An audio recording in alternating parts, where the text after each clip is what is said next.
عاقبت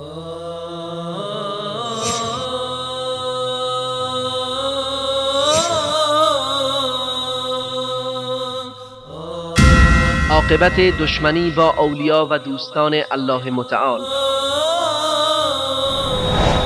الذي يتعرض لأصحاب النبي صلى الله عليه وسلم لن يموت إلا بعد أن يفضحه الله، لن يموت إلا بعد أن يفضحه الله، لن يموت إلا بعد أن يفضحه الله.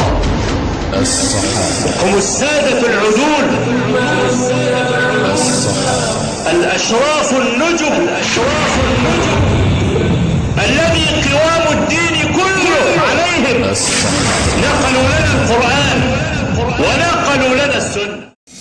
عبدالرضا هلالی، مداح معروف و اهانت وی به ساحت امیر المؤمنین عمر بن خطاب رضی الله عنه. از باده و خمری ثمرم نگذاری، از عشق علی بی خبرم نگذاری.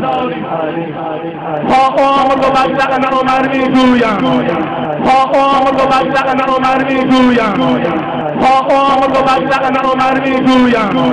من حیدریم، سر به سرم نگذاری. اکنون ببینید که چگونه الله متعال دشمنان اولیایش را رسوا می کند. مردم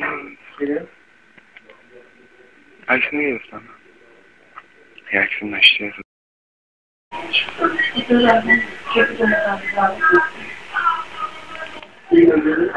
من دارم عکسامو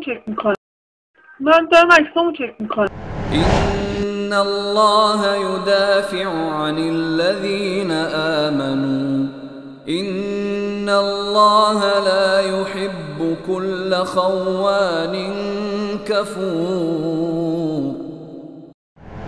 بیگمان الله از مؤمنان دفاع می کند، همانا الله هیچ خیانتکار ناسپاسی را دوست ندارد.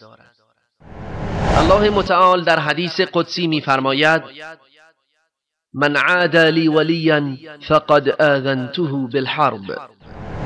کسی که با یکی از دوستان من دشمنی کند، من با او اعلام جنگ می کنم.